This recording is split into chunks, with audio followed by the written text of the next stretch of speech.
Episode number 230, Camaros at Woodward 2019.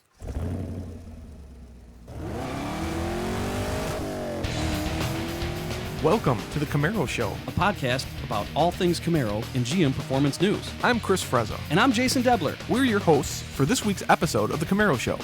Want to be part of our show? It's easy. Just leave a message on our voicemail hotline at 586-486-3182. So sit back, relax, and enjoy the show. And welcome back, everyone, for another exciting episode of the Camaro Show. I'm Chris. I'm Jason. What's up, dude? Oh, man. Another week. Braving the sweaty weather. That's what I'm doing. Sweaty. Oh, man. Yeah, it's been pretty humid here. Lots of storms. We had a lot of storms this week, but Wednesday the humidity broke, and it's been absolutely gorgeous ever since. Wow. Yeah, it's kind of muggy here right now. It beats snow. It beats snow. Do you miss Woodward? You know, for about 10 years I did not, but now I kind of do. You know, every year, we talked for over 15 minutes last week about Woodward. and we were talking about our memories and stuff like that, and that's what we're going to talk about this week. Not our memories, but what actually happened with Woodward last week. But, I mean, now that you're down in Nashville, you can't just, I want to go to Woodward. I can, but now you can't. Well, you could. Yeah. I mean, I could. Yeah. But, yeah, I mean, the first time I went in 96, that's when it was kind of the Wild West. It was pretty cool. Oh, yeah. And that's where you're just overwhelmed with, holy cow, this is unbelievable. Lots of bleach. Yeah, people just pouring bleach right there in the streets. Light them up! Light them up! No cops, really. They're just kind of letting you do your thing, and then it just got bigger and bigger and bigger.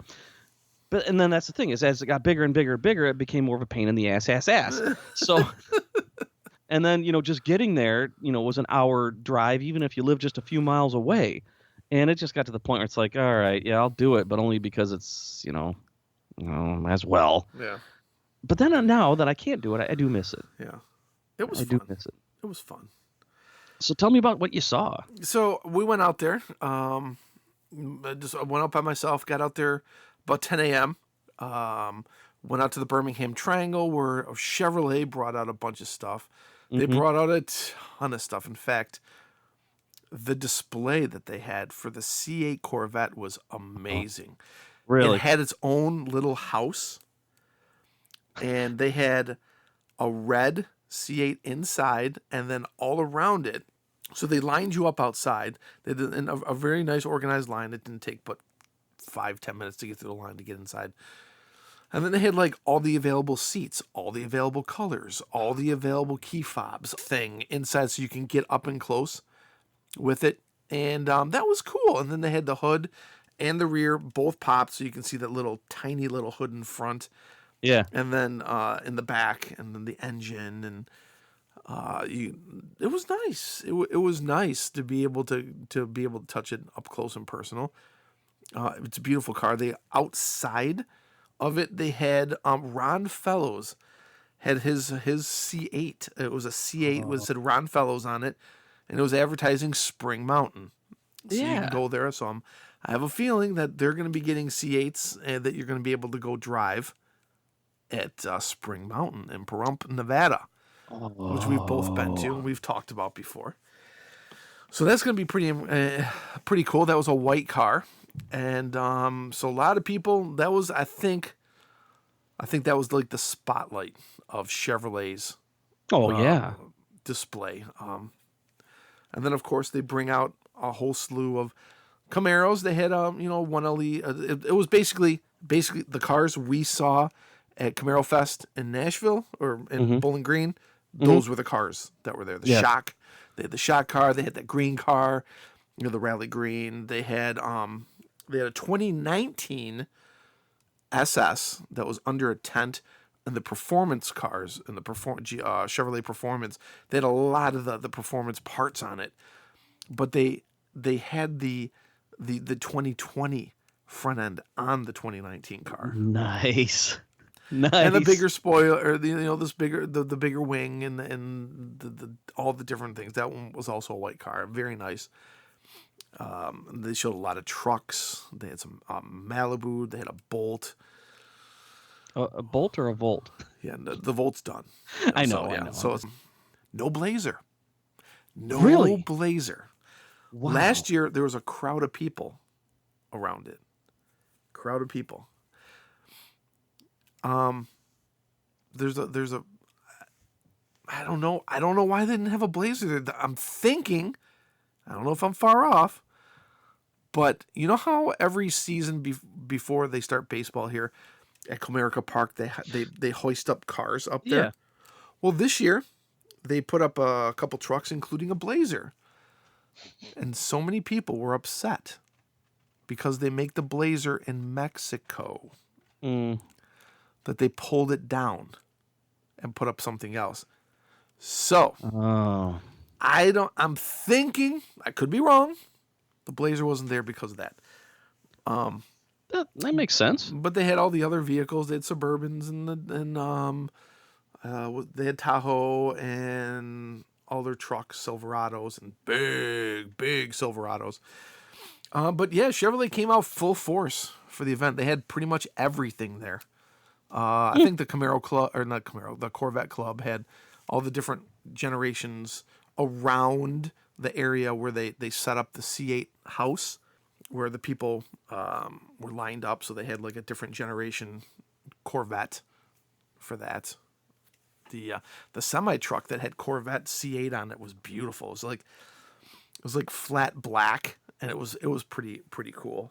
But yeah, that's one of the reasons why I like Woodward now is there's no other event in the world where you get that many people together, and then the manufacturers come out and support it. You know, there's no other event in the world where, you know, you would get a Woodward special edition car, you know, like I don't know. There's other big cruises, I'm sure, and events around the world, but no other ones where all the manufacturers get behind it. I think I think Celine unveiled a special Mustang for Woodward this year. So Ford has a huge display, as well as FCA, Chrysler, for the Woodward cruise as well.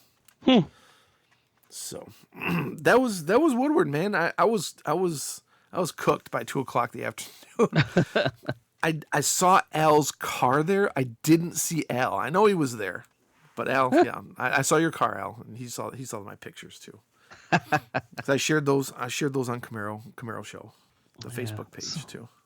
So it's cool that because last year at Woodward, Chevrolet was just kind of like, here we are, right? It wasn't a big deal. No, they were. I mean, they had their usual section, but At the Triangle? Yeah, nothing. Yeah, this year the big C8 stuff. Last year was just they didn't have any of that. You know, I wonder if they're going to have C8s in Pahrump by SEMA. You never know. And what was cool too is just walking through the Chevrolet section. I would walk through and I would go down to Woodward because I walked down to see the cars on the street and the vendors and stuff like that. And as I walked across a side street, I looked to my right, and what do you know? There's just a C8 parked all by itself right on the side of the street. Was it blue? No, it was black. Oh. So I went up there and started taking pictures. And then 50 other people saw it and came up and started taking pictures. And then next thing you know, that thing was swarmed. So, but yeah, C8s were everywhere, dude. There was a blue one too. I saw a blue one, a black one, a red one, a white one. Too cool. And then this Camaro just kind of sitting off the side like, yeah, that's my big brother. That's beautiful. Beautiful. But what'd you see driving around? Anything cool Camaro-wise? I'm trying to think. Saw some Z28s. Oh, yeah? Some 2014, 2015 Z28s. There was a parade. I didn't see it there, but I saw it posted online. A parade of Krypton green Camaros. Oh, wow. I bet you that was cool. Yeah. There's I don't know, 4 to 6 of them. I know those were rare cars, man. They didn't make too many of them. Wow. So that was neat. cool. But, you know, Cool. all your usual Chevelles and Grand Nationals. And I saw this. I was walking through Birmingham and walked across an entire car club of AMC. and it was weird. It was like Pacers and do you remember do you Oh, remember AMX? oh yeah. And I took a few pictures of those and posted it, and someone commented, "God bless them" or something like that. Oh, was there a gremlin there? Oh yeah, oh yeah, yeah. It was a whole car club of AMC. Oh man. Side note, when I was, gosh, I don't know, in 2019 or something like that, when having like, when playing, I don't know, Easy E or something super mega loud. It doesn't seem to be the cool thing to do quite as much anymore. But there's a dude. His name was Steve Teagarden, and he lived in Lansing, Michigan, and he managed a Z-Bart tidy car there. Oh yeah, there, and it had so much bass that it was just ridiculous standing next to it. And he was actually a really cool guy. Fast forward to like 4 years later, I was at a small car show in Flint, Michigan when I moved from the Lansing area to Flint. And I came across some guy that had in his car show a Pro Street AMX, and it said Steve Teagarden on it. I'm like, are you the same dude that I used to talk to in Ionia when we used to cruise Ionia from Lansing? He goes, yeah. I said, what are you doing here? And he goes, I moved to Flint. I'm like, no kidding. So for all I know, he's still got it. I don't know. That was 25 years ago. So maybe he's still got it. He's probably part of it if he was. He was a cool dude, man. Really cool guy. wow. I tell you, I never forgot. You could hear that car coming and going. Yeah, the cars that I saw were like original, like nothing had touched them from the 70s. Wow. Yeah, it was interesting. That's interesting. That's too cool. That's too cool. Let me see if I can find Steve Teagarden. Oh, I think I might have. Anyway, cool, man. Let's see here. No, any burnouts? Any cops busting people? Not that, No, not that really. I saw. I read that, and I'm surprised it wasn't a Mustang. A Dodge Viper lost control and hit a building. Did hear about that? Yeah, and it into a coal and into some pole and into some people. Yeah. Oh boy, that's a bummer. But no major other incidences. No big deal. No. We had perfect weather. Perfect weather the entire time. So that was nice. That was good. Nice. Cool. All right, we got to move on here. Let's talk about some. Oh, okay. I've been dying to talk about this. 2 Copo track cars that shouldn't exist. This is a neat story, man. This is crazy. I didn't realize that people could or I'm sorry, that dealerships could get away with kind of like finagling their way into a program. Because you know how the Copos are individually numbered. Yep. You can't drive them on the street because they don't have a VIN. They have a part number. That's right. And there's a build facility here in, was it Wixom? Yep. I think that builds the cars. Well, there's a dealership over here, Rinke Chevrolet. They're pretty popular. The Rinke family has a few different car dealerships. Well, they wanted to do a line of Copo track cars, right? So they had the Copo build team build them a couple cars with a whole bunch of like track parts. That's just really? Yeah. And I think they got to be like 2 cars and like, yeah, this is not going to work out. But they sold them. That's how the Copo thing started, was dealers, back in 69, with the dealers just saying, hey, let's have you kind of make this on the side. All right. Just, So, they did it again with 2 cars. With 2 cars. Reading this source, Motor Authority, who originally came out with the article. It looks like they're Rinke family, which is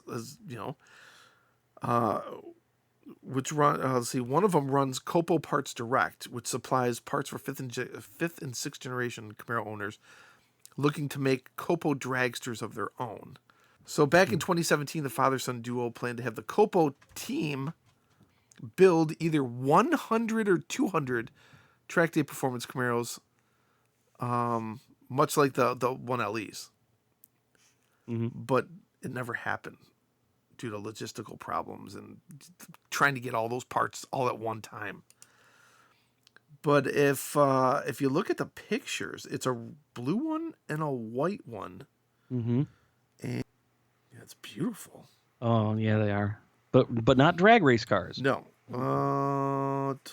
They're numbered as 001A and 001B. Man, what a car to have. Someone. I hope someone records this somewhere, like the Camaro White Book or something like that. They're canceled due to logistical problems. Somebody, it said who the owner was of these.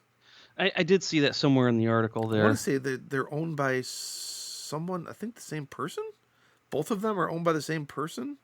Osenbau. If he's got both of them.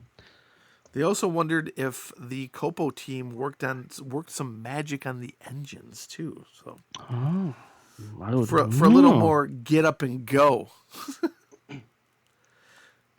Stevens bought 001A, white car in May of 2017. Ausenbau bought 001B, blue car in November. So yeah, it's owned by two different people. Each car was listed between 50 and 57,000. That's on the higher side. Still, it's pretty cool. Pretty cool they did that. Yeah. Do you remember 10 years ago when I was driving to Okemos, when I was working in Okemos, and a chunk of overpass bounced off the highway and embedded itself in the grill of my Trailblazer SS? I do. I had Ed Rinke Chevrolet do the body work on it because they were the closest dealership to where that happened. Oh, okay. Cool. Did a good job. Yeah. Did a real good job. Well, cool. Congratulations to that dude for owning a killer car, man. Yeah. Cool story. Real cool story. Very cool. Check this out. You'll link it up in the show notes there. Absolutely. Yep. What's next? What we got for voicemails We this got week? a couple voicemails here. Oh, let's hear them. Love to hear them. Let's go. Hey guys, long-time listener, first-time caller. No, I just wanted to say that I love the show. I just got my first Camaro about 2 months ago. It's a 95 Z28. It's that dark green color. Everybody seems to have a different name for it. I've seen it as polo green, but they might have changed the name over the course of production. Anyway, a couple of things. First of all, I'm curious what you guys would do first. Bolt-ons for the... Okay, so this car has... I'm sorry. It's early. It's okay. It's okay. We got you, bro. We got you. Is that it? Yeah. It kind of trailed off there. Hey, did he give up? Yeah. Well, let's see. I see that his phone number comes up next as the next voicemail too. But Okay. let me answer one thing real quick. I got Sure. the Camaro White Book in front of me. There we go. I'm glad you whipped that out. Yeah, he says he doesn't know the correct name for the green. He says he's heard it called Polo Green. That is correct. In 1995, the green was called Polo Green Metallic. Yes. And there was 18,102 of those cars made in 95. So, there you go. All right, let's see if he got it right. Mike, was his name Mike? I can't. No, we're not making fun of you, buddy. We know how it can be Yeah. where you just can't get your thoughts together. Here we Oh go my again. God! Sorry, ran after my dog on the last one. It's all good, dude. It's all good. I was just Too curious. You know, this 95Z that I bought has going on 200,000 miles on it. Wow. I really don't think anything's ever been done to it. It's, cold air intake, and somebody did a cat delete, and I'm trying to decide if I should try to do some bolt-ons first on the engine, or if I should wait until an engine rebuild and maybe start with the suspension, because of course all the suspension's worn on it with all those miles. But I'm just kind of curious your thoughts on that. It seems to run pretty good, but 200,000 miles for a Chevrolet is a lot. The other thing I wanted to say is I love that you guys agree with me on the thoughts of the new Corvette. I think that they went as far as they could, having the engine in the wrong place for a supercar, and they finally bit the bullet and did what they had to do to level up their game on it. And I think the new Corvette is one of the sexiest things I've seen come out of Chevrolet in a long time. Anyway, love the show, and always ready for more. Bye. All right, dude. He finished his voicemail there. Got it And right. It's okay. No, It's worries, fine. man. Don't worry That was about fun. it. We got through it. That's cool. And Uh, congratulations on your yeah. 95 Z28 purchase. I owned one for many years, Too many years. and it will always have a soft spot in my heart for it. I pretty much knew that car inside and out. He says it runs fine, so should he? But the suspension's kind of wore out. So go ahead and replace the suspension stuff then first. That's what I Yeah, would do. that's kind of what I'm thinking too. I mean, there's nothing to say you can't do some suspension and well, it's already got a cold air and the cat delete, so Yeah, you could do the do they even still make the Coney, adjustable fuel pressure regulators and the that underdrive pulley and I'm sure they do. yeah. Get yourself a Hypertech programmer and Get a Diablo. no, you can do with the suspension. Do like a 1LE suspension on it, or There you go. Or equivalent. change yeah. the panhard rod bars and the get some Coney double adjustable shocks on there. Man, you might love it. You know what I'd recommend? Actually, you know what I'd recommend? You bolt on a 5th or 6th gen Camaro. What? And then get rid of the rest of it. No, every now and then I'll see a 4th gen Camaro Firebird. I'm like, gosh, they're outdated now by today's standards, but they still hold a special spot, just like you said, Chris. Yeah, I mean it's only a 3,400-pound car. Mm-hmm. And there's so much you could do with them on the cheap. Oh yeah, and when you need to do your rebuild of your engine, you can change the OptiSpark in there to make sure it's yeah. and when you rebuild it, it's going to be a very nice car. I know that when they went to the LS engine platform and the F bodies, that's why one of the reasons why they changed the front end of the car so it fit. But I wonder how the new LT1 would fit in an old LT1 Camaro. That I don't know. There you go. No. There you go. Well, thanks for calling in. I didn't catch your name, but I think it Mike. Mike. All right, Mike. And he loved. What do you say, Bill? He thinks the C8 Corvette is the best thing that's come out of Chevrolet in years. I gotta agree. Yeah. Gotta agree.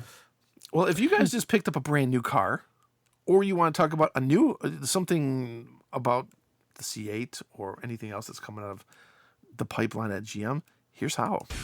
Hey, want to be part of this show?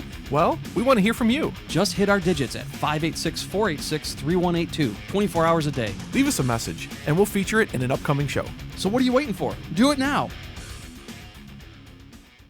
All right, we got another voicemail here. Let's go. Yeah, my name is Aaron Brown. I'm calling out of Southern Oregon. I am also known as the Camaro Pilot. I'm a relatively new listener. Been listening for about 4 months. You said you wanted us to call in, so here I am. Hopefully I can provide some content. There's a lot of talk about styling of the new 7th gen on some of the forums, and I think it does need some new style, but it needs to have little hints at its heritage, kind of like the 5th gen did on the rear quarters with the gills. That was one of my most favorite things, being that I own a 69 Camaro for 32 years, and it's yellow, and I own a 14 Z01 that is also yellow. By the way, yellow is the best color, and Chevy needs to bring it back. I would like on the 7th gen to see active aero on the model. One of my gripes about the 5th gen and the 6th is the door handle cups. It needs a bar to grab onto, not just a little cup. My wife can't even drive the new Camaro because her nails break trying to grab it. And as you know, the doors on Camaros are large, and if you have a tailwind, it'll grab that door and just open and slam it into the car next to you. So I don't know why Chevy doesn't have something that you can actually grab onto when opening and closing the door. Visibility is often brought up with people who I let test drive my Camaro, and while I don't want to sacrifice the visibility, Chevy does need to do something about that, and I hate that because I have no problem driving it. I think it just takes practice and getting used to. For the next gen, if they go forward with it, I do not want to see any kind of a hatchback. The 3rd and the 4th gen Camaros were ugly, especially the 4th gen. It just looked like a great big geostorm. Right. And on the Z01, why does Chevy sound deaden the blower? One of my favorite things to do when I ride my buddy's Hellcat is have him hit it so I can hear the blower. I don't know why they sound dead in it. I don't know anybody that likes that. The naming on the Camaros, people who don't even know cars, they just know one thing, Hellcat. They think it's fast. They don't know anything about Z01. They see mine and they're just like, oh, you own a Camaro. I'm like, it's not just a Camaro. So I don't know. Chevy kind of missed the boat on the naming convention. The only people who really understand it are the enthusiasts. And I hate to say it, but horsepower numbers are important.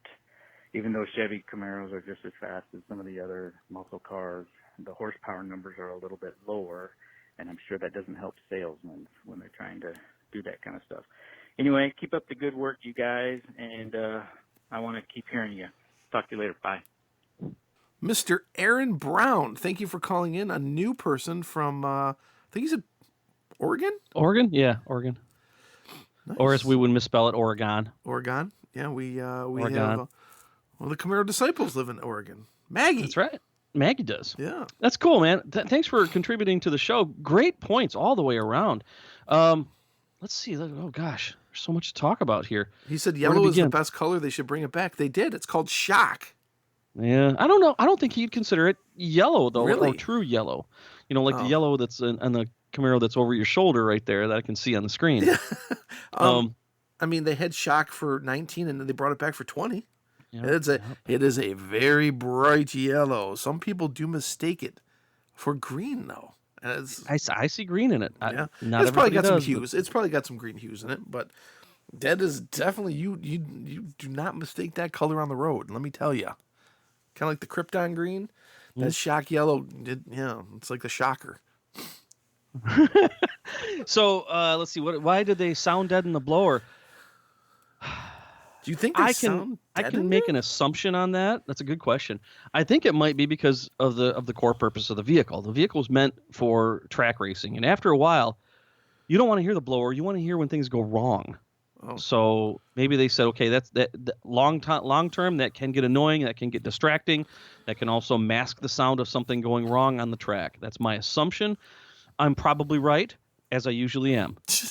when I had my 5th gen ZL1, when I changed the airbox on it, Yeah. you could definitely hear the blower then.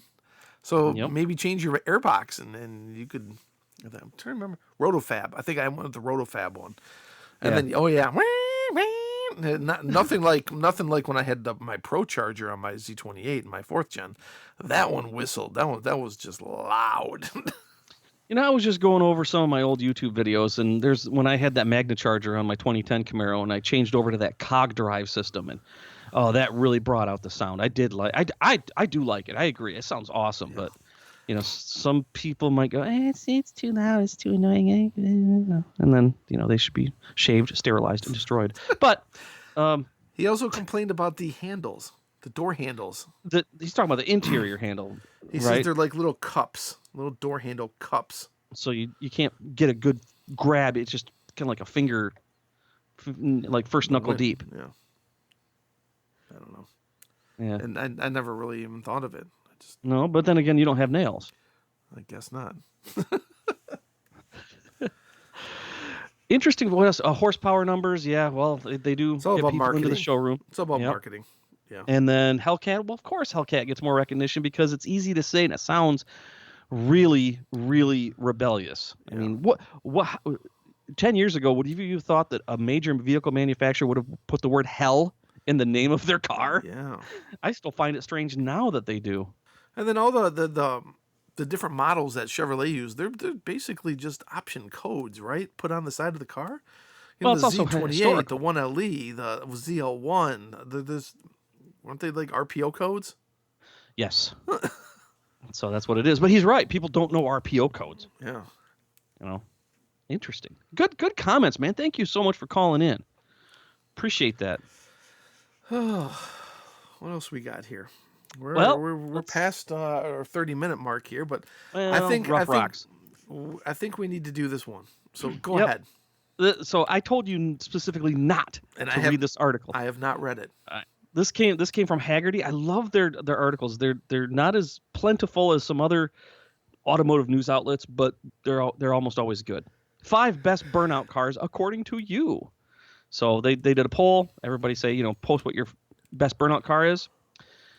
Number 5. Well, actually, I don't think it goes in order, but I'm going to go in order anyway. Dodge Demon. Okay. 840 horsepower, 9-second quarter mile. Yeah. I'm sure that can destroy the next some one. tires, yeah. Big block Chevelle. Okay. Yeah. Yeah. The next one. Yes. Chris, you can relate to this. Someone else's car. Of course. Yeah. More than a handful of responses noted that while burnouts are fun, they can be quite hard on a vehicle. Okay. Thus, many prefer to partake in the fun by spinning the tires by waiting until the rental car is available. Next one, Dodge Ram SRT 10. That's the 10-cylinder Viper engine manual transmission pickup truck. And then the very last one. Chris, you got 2 in this list. Buick Grand National. Oh, my God. I've told that story before on here.